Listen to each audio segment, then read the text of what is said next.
Hello students. So today we'll start the second chapter of class 7 science nutrition in animals. So first chapter में you have read about nutrition in plants. उसमें हमने क्या पढ़ा था? Autotrophic mode of nutrition and heterotrophic mode of nutrition. तो autotrophic में हमने plants के बारे में पढ़ा था कि प्लांट्स कैसे अपना फूड खुद बनाते हैं और उस प्रोसेस किस प्रोसेस से बनाते हैं, उस प्रोसेस का नाम है फोटोसिंथेसिस.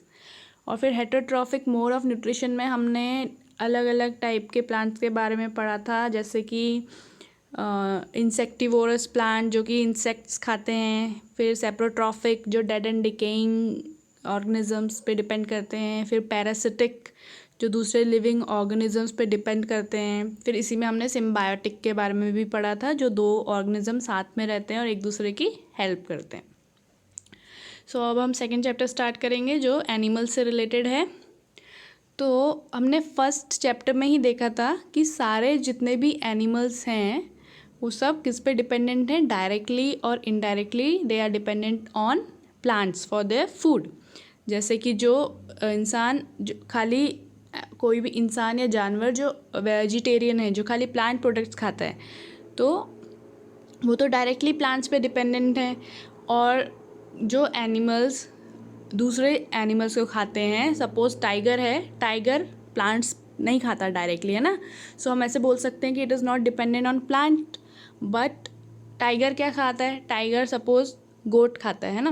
तो गोट तो प्लांट पे डिपेंडेंट है, तो अगर प्लांट नहीं रहेगा तो गोट को फूड नहीं मिलेगा. अगर गोट को फूड नहीं मिलेगा तो गोट भी नहीं रहेगी, और गोट भी नहीं रहेगी तो टाइगर कैसे रहेगा? टाइगर को भी फूड नहीं मिला ना. तो इसीलिए हम बोलते हैं कि ऑल एनिमल्स या human beings all are dependent on plants for their food. अब फूड क्यों चाहिए? तो all organisms need food for growth के लिए, है ना. बॉडी की ग्रोथ के लिए चाहिए, एनर्जी के लिए चाहिए, बॉडी के रिपेयर के लिए चाहिए. जो कभी हमें इंजरी हो जाती है, चोट हो जाती है, तो हम बीमार हो जाते हैं, तो हम ठीक कैसे होते हैं, है ना. बॉडी रिपेयर के लिए चाहिए और प्रॉपर फंक्शनिंग ऑफ बॉडी मतलब एनर्जी. तो ये तो था हमें फूड की ज़रूरत क्यों है. फिर है components of food are complex substances. जो कंपोनेंट्स हमने 6th क्लास में पढ़े थे about components of food. What are the main components of food? Carbohydrates, proteins, fats, vitamins, minerals, ये सब हमने 6th क्लास में पढ़ चुके हैं. तो ये जो भी कंपोनेंट्स ऑफ फूड हैं ये बहुत ही कॉम्प्लेक्स सब्सटेंसेस होते हैं. कॉम्प्लेक्स मतलब बहुत ही जटिल, बहुत ही, जैसे आप पिक्चर में देखो, जो लेफ़्ट साइड में जो डायग्राम है उसमें बहुत सारी चीज़ें कनेक्टेड हैं आपस में, है ना. बहुत ही वो कॉम्प्लेक्स स्ट्रक्चर है. तो ऐसे स्ट्रक्चर, ऐसे सब्सटेंसेस हमारी बॉडी डायरेक्टली यूज़ नहीं कर सकती. हमारी बॉडी कैसे यूज़ करेगी? सिंपल सब्सटेंसेस, बहुत ही सिंपल सब्सटेंसेस यूज़ करेगी. तो इसीलिए तो ये जो कॉम्प्लेक्स सब्सटेंस है इनको सबसे पहले बॉडी को सिंपल सब्सटेंस में ब्रेक करना पड़ता है, उसके बाद ही हम इसको यूज़ कर पाते हैं. तो पिक्चर में आप देखो कि बहुत सारे डॉट्स कनेक्टेड हैं, कनेक्टेड होकर एक स्ट्रक्चर बनाया है, तो वो कॉम्प्लेक्स है क्योंकि उसमें बहुत सारी चीज़ें मिक्स हैं. फिर उससे क्या बना? Simple molecule. अलग अलग हो गए सारे डॉट्स, तो वो क्या है? सिंपल है ना. तो इसी चीज़ को, जिसमें ये जो फूड में जो कॉम्प्लेक्स सब्सटेंस प्रेजेंट होते हैं वो जब टूट कर सिंपल सब्सटेंसेस में कन्वर्ट होते हैं, इसी प्रोसेस का नाम है डाइजेशन. जो पाचन क्रिया है उसमें क्या होता है? हम कहते हैं हमारा फूड डाइजेस्ट हो गया. इसका मतलब जो हमने खाया वो ब्रेक डाउन होके सिंपल सब्सटेंसेस में चेंज हो गया. ओके. अब हर जानवर अलग अलग तरीके से फूड खाता है. जैसे जो बीज होती है, हनी बीज, मधुमक्खी, वो नेक्टर, फ्लावर में से फ्लावर का जूस को सक करती है ना, चूस के निकालती है. फिर जो ईगल होती है, चील, वो अपने खाने को अपने पंजों से कैप्चर करती है या फिर अपने बीक से डायरेक्टली कैप्चर करती है. पाइथन जो अजगर होता है वो डायरेक्टली अपना फूड स्वेलो करता है, निगलता है. तो ऐसे ही अलग अलग जानवरों के अलग अलग modes of taking in food है. वैसे ह्यूमन बींग्स का क्या है? ह्यूमन बींग्स फूड को कहाँ? माउथ से लेते हैं ना, माउथ से अंदर डालते हैं. तो let's start digestion in humans. तो अब ह्यूमन बींग का स्टार्ट करते हैं. डाइजेशन कैसे होता है ह्यूमन बींग्स में? तो सबसे पहले हम खाना कहाँ से हमारी बॉडी में सबसे पहले एंटर कहाँ से होता है, तो we take in food through mouth. सबसे पहले हम माउथ से फूड लेते हैं, फिर वो हमारी बॉडी के अंदर जाके पचता है, डाइजेस्ट होता है, और डाइजेस्ट होने के बाद जब वो सिंपल सब्सटेंस में ब्रेक हो जाता है उसके बाद हमारी बॉडी उसको यूज़ करती है। यूज़ मतलब जो हमने पहले पढ़ा था फूड का यूज़ क्या है, हमारी बॉडी की ग्रोथ के लिए, रिपेयर के लिए, एनर्जी के लिए, है ना। तो ये इसमें वो फूड यूज़ होता है। फिर जब माउथ से फूड जाता है, जब सबसे पहले फूड एंटर होता है तो हमारी बॉडी में उसके बाद क्या होता है, फूड के साथ क्या होता है, कहाँ जाता है वो फूड, है ना।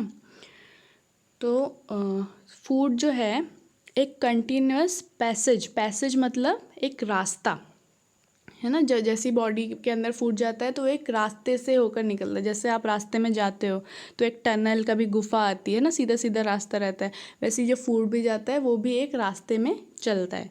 उस रास्ते को हम बोलते हैं alimentary canal. Okay, alimentary canal बोलते हैं। और उसमें अलग अलग जगह आती है, अलग अलग कंपार्टमेंट्स आते हैं, अलग अलग ऑर्गन्स आते हैं। उन ऑर्गन्स का नाम क्या है, सबसे पहला जो माउथ का पार्ट है, एक मैं इस पिक्चर में आपको बताती हूँ। तो सबसे पहले जब एंटर जहाँ से हुआ, जो माउथ का जो हमारा चीक वाला एरिया है, वहाँ अंदर जो भी जगह है उसको हम बोलते हैं बक्कल कैविटी। ठीक है, फिर बक्कल कैविटी से नीचे फूड जाता है हमारा ईसोफेगस, या फिर हम इसे बोलते हैं फूड पाइप। फिर उसके बाद फूड पाइप कनेक्टेड है यहाँ पे एक जे आपको ऐसा दिख रहा है, जे शेप बन रहा है फूड पाइप से स्टमक। तो ये स्टमक जो है हमारा पेट है, तो फूड पाइप से होकर स्टमक में जाता है। फिर स्टमक कहाँ से कनेक्टेड है, ये कनेक्टेड है स्मॉल इंटेस्टाइन से, तो फूड वहाँ से जाके स्मॉल इंटेस्टाइन में जाता है। स्मॉल इंटेस्टाइन कहाँ कनेक्टेड है, लार्ज इंटेस्टाइन में, तो स्मॉल इंटेस्टाइन से फूड लार्ज इंटेस्टाइन में जाता है, और लार्ज इंटेस्टाइन से ही वो एनएस में जाता है, और एनएस से वो फूड जो है, जो एक्स्ट्रा फूड जो हमारी बॉडी ने यूज़ नहीं किया, वो फूड बाहर निकल जाता है। ठीक है, और इसी के बीच में कहीं वो फूड हमारी बॉडी यूज़ करती है। तो अब अभी हम आगे पढ़ेंगे उसके बारे में। ठीक है, तो ये तो था एलिमेंट्री कैनाल। क्या क्या था एलिमेंट्री कैनाल में, बक्कल कैविटी फर्स्ट, उसके बाद फूड पाइप, उसके बाद स्टमक, उसके बाद स्मॉल इंटेस्टाइन, उसके बाद लार्ज इंटेस्टाइन, और फाइनली एनस। ठीक है, पर अब आपने देखा कि यहाँ पे कुछ एक्स्ट्रा चीज़ें भी हैं, जैसे कि ये लीवर है, गॉल ब्लैडर है, पैनक्रियाज है, एंड सलाइवरी ग्लैंड्स है। तो ये जो ग्लैंड है हमारी एलिमेंट्री कैनाल के साथ साथ 3 ग्लैंड्स भी हैं, है ना। तो ये क्या करते हैं, ये 3 gland, salivary glands, liver and pancreas, और हमारा पेट, हमारे स्मॉल इंटेस्टाइन मिलके कुछ डाइजेस्टिव जूसेस मतलब ये एक कुछ केमिकल्स होते हैं, कुछ लिक्विड होता है जो डाइजेशन में हेल्प करता है ना, जो ब्रेक डाउन फूड को तोड़ने में हेल्प करता है। तो ये सारी चीज़ें मिलके, सारे ऑर्गन्स मिलके डाइजेस्टिव जूसेस सिक्रीट करते हैं जो फूड को सिंपल सब्सटेंस में ब्रेक करते हैं।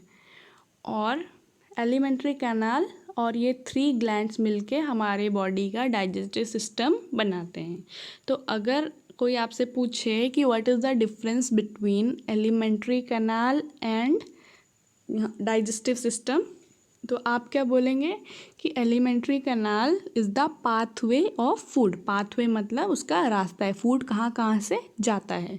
और डाइजेस्टिव सिस्टम में रास्ते के साथ साथ एक्स्ट्रा ग्लैंड्स भी आते हैं जो डाइजेशन में हेल्प करते हैं। ओके, तो जो ऊपर के 6, ये जो 6 लिखे हैं, these are the organs of alimentary canal, और इन्हीं में अगर ग्लैंड्स जोड़ दिया जाए तो बन जाएगा हमारा डाइजेस्टिव सिस्टम।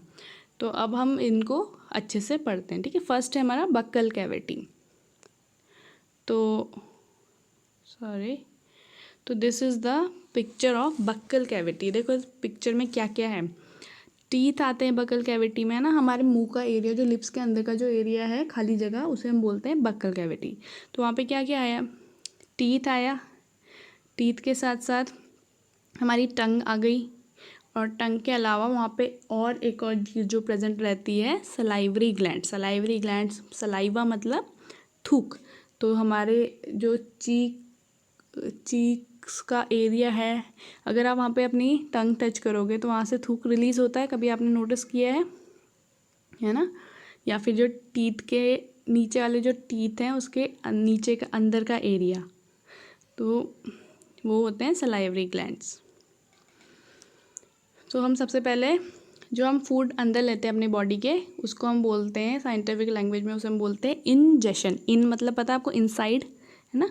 तो taking food inside the body is called ingestion. फिर अब टीथ आते हैं। टीथ हमें क्या हेल्प करते हैं? टीथ हमें वो फूड जो हम खाते हैं उसको सबसे पहले तोड़ने में हेल्प करते हैं, मतलब जैसे मैकेनिकली तोड़ने में हेल्प करते हैं, ठीक है। फिर there are 4 types of teeth. 4 तरीके के टीथ होते हैं हमारे पास। अब ये टेबल देखो आप, इस टेबल में फर्स्ट तो नंबर्स लिखे हैं, सीरियल नंबर। सेकंड है टाइप, कौन से जो 4 टाइप के टीथ हैं। थर्ड जो लिखा है वो लिखा है number in each jaw. Jaw मतलब होता है हमारे जबड़ा, हम जिसे बोलते हैं ना। हमारे दो जॉज होते हैं, एक नीचे वाला, नीचे के टीथ, और एक ऊपर वाला, ऊपर के टीथ जिसमें होते हैं ना, और उनका फंक्शन। तो सबसे पहले टाइप है इंसीजर्स। इंसीजर्स हमारे फ्रंट के 4 टीथ होते हैं, 4 दांत होते हैं, जो कि जैसे सपोज़ आपको एप्पल बाइट करना है तो आप कौन से, आप फ्रंट टीथ का यूज़ करते हैं। तो वो जो 4 टीथ होते हैं एक जॉ में, मतलब हम एक सेट खाली नीचे के दांत ले रहे हैं, ठीक है। तो उसमें 4 होते हैं, ऊपर में भी 4 होंगे। तो इनका काम क्या है? For biting. देन सेकंड आते हैं कैनाइन।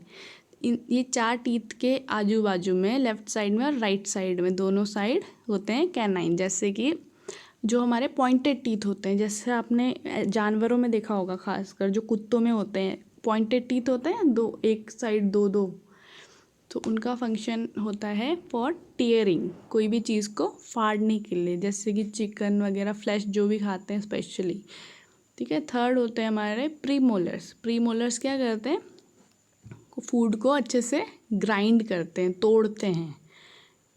और फोर्थ जो है मोलर्स, हेल्प करते हैं हमें च्यूइंग। मोलर्स मतलब जो हमारे लास्ट के टीथ हैं, लास्ट के दांत हैं, 3 इस साइड और 3 दूसरी साइड। तो इसका मैं अभी आपको वीडियो भी शो करूँगी तो आपको अच्छे से समझ आ जाएगा, ठीक है। फिर 2 सेट्स ऑफ टीथ होते हैं हमारे ह्यूमन बीइंग्स में। एक तो आपको पता है, जब बच्चा छोटा होता है, फिर जब उसके दांत आने लगते हैं, उनको हम बोलते हैं दूध के दांत या फिर मिल्क टीथ। फिर जैसे जैसे वो बच्चा बड़ा होता है, 10-11 साल का होने लगता है, तो उसके वो दांत टूटने लगते हैं, फिर उसके नए दांत आते हैं, उसको हम बोलते हैं परमानेंट टीथ। तो ह्यूमन बींग्स में दांत 2 बार आते हैं, 2 सेट्स ऑफ टीथ होते हैं। एक होते हैं मिल्क टीथ जो बचपन में आते हैं, और वो जब टूट जाते हैं उसके बाद आते हैं परमानेंट टीथ। तो मैं आपको भी टाइप्स ऑफ टीथ का वीडियो शो करती हूँ, ठीक है। Mom, where are you? What happened, Mohan? Look, Mom, I have another tooth broken. In the past few months, I have lost 3 teeth. Now, when I laugh, my face looks so funny. I do not want to look like this. Mohan, these are your milk teeth. After some time, you will get new and permanent teeth in place of your broken teeth. Friends, like Mohan, you must have also lost your milk teeth and got your new permanent teeth. You know that teeth are an important part of our body. They help us to chew and eat our food. They also help us to speak clearly. Do you know that a kid can have maximum 20 milk teeth? However, when he grows up, he will have maximum 32 permanent teeth. Let us learn more about our teeth. When you look at your teeth in the mirror, you will notice that the teeth in your mouth are of different shapes and sizes. We have 4 different types of teeth. Each type of teeth has a different purpose. Cut, tear, grind, and chew. Let us see the front 4 teeth in both the upper and lower jaws. They all are same in shape and have a sharp edge. They work like scissors to bite or cut food into small pieces. Hence they are called incisors. Look at the sharp pointed teeth located on both sides of incisors on each jaw. These are used to tear the food like a fork. They are called canines. They are 4 in number, 2 in each jaw. Next to each canine, there are 2 broad and flat teeth. They act as nutcracker and are used to grind and break the food into fine pieces. They are called premolars. There are 4 premolars in each jaw. Look at the last 3 teeth on both sides of each jaw. On both sides of each jaw, the last 3 teeth are broader than the premolars. These are called molars.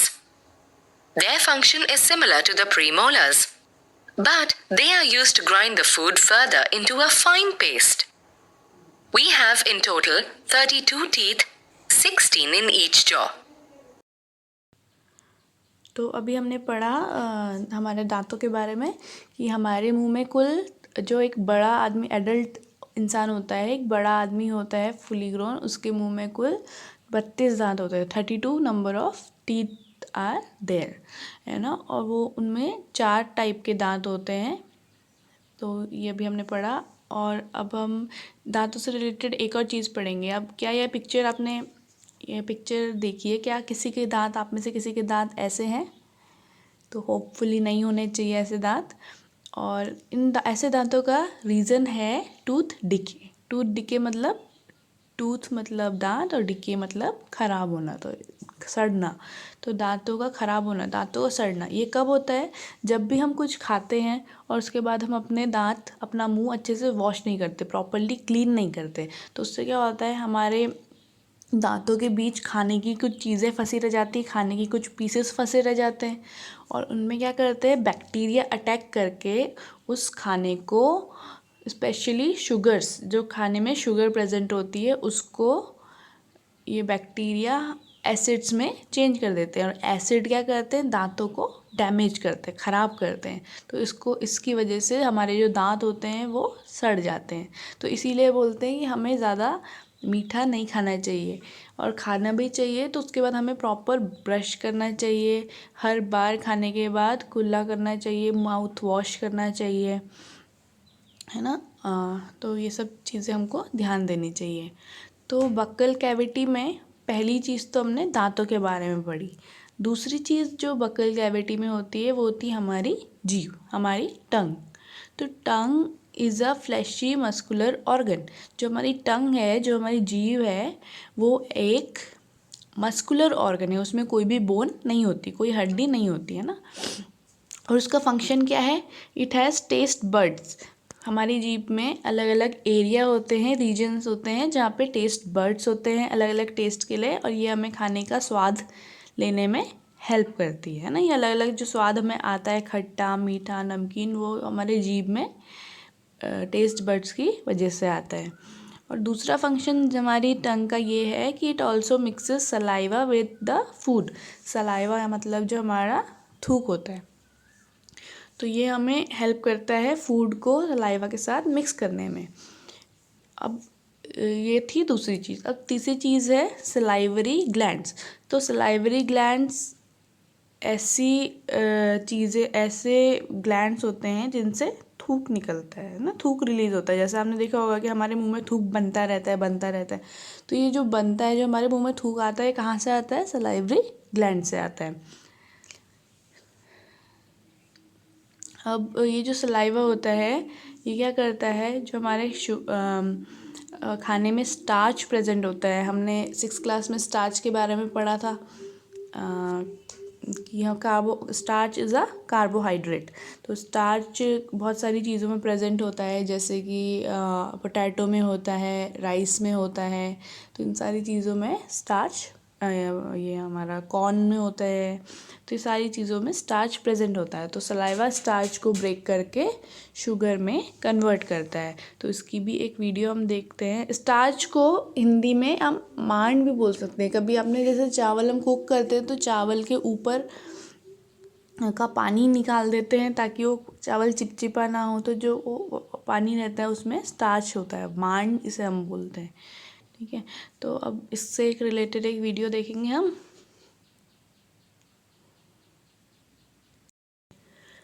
तो ये activity, ये एक experiment है जिसमें हम starch का test करेंगे, अपने सलाइवा का टेस्ट करेंगे कि वो सलाइवा स्टार्च के साथ मिलके स्टार्च को डाइजेस्ट करता है कि नहीं करता है।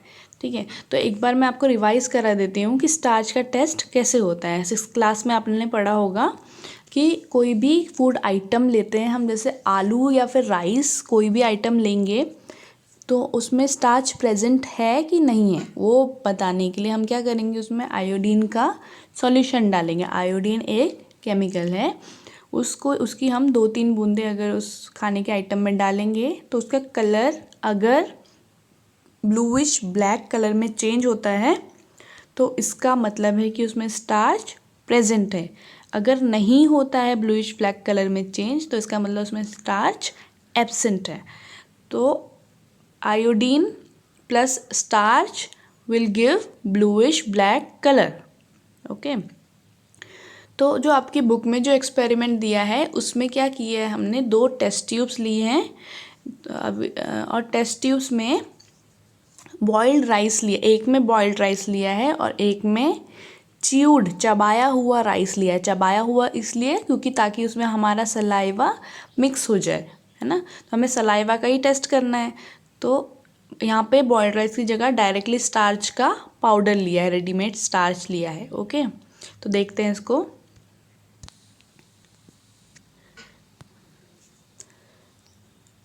Effect of saliva on starch. तो ये स्टार्च का पाउडर है। स्टार्च पाउडर को सबसे पहले हम पानी में डाल के उसका एक सॉल्यूशन बना लेंगे, एक घोल बना लेंगे। ठीक है, अच्छे से मिक्स कर लेंगे उसको। फिर यहाँ पे साइड में हमने 2 टेस्ट ट्यूब रखी है, ए और बी नाम करके, है ना। तो फिर हम ये सॉल्यूशन दोनों ही टेस्ट ट्यूब में डालेंगे।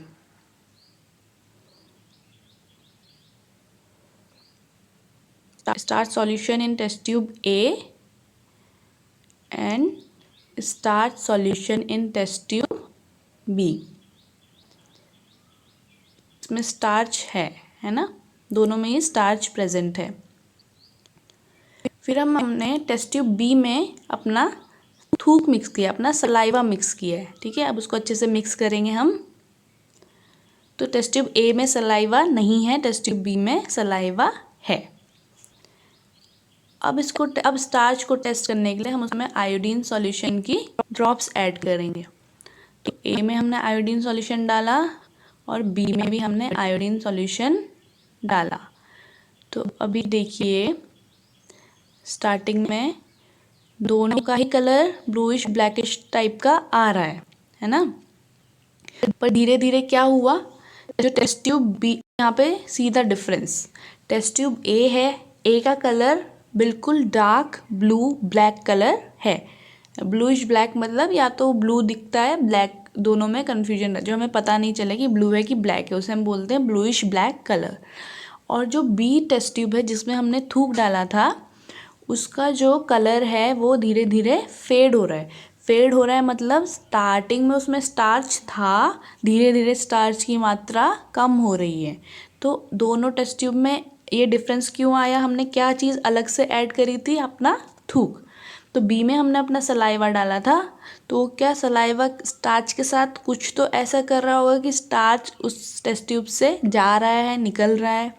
तो सलाइवा क्या करता है, स्टार्च को डाइजेस्ट करता है, तोड़ देता है ना, तोड़ के किस में चेंज कर देता है, शुगर में चेंज कर देता है। तो जिसकी वजह से इसमें स्टार्च एब्सेंट हो रहा है और जिसकी वजह से ये आयोडीन का टेस्ट धीरे धीरे गायब हो रहा है, नहीं आ रहा है। ओके, तो ये तो था हमारा effect of saliva on starch. तो आज के लिए हम इतना ही पढ़ेंगे, बाकी चीज़ हम नेक्स्ट पार्ट में, इस वीडियो के नेक्स्ट पार्ट में पढ़ेंगे। Thank you.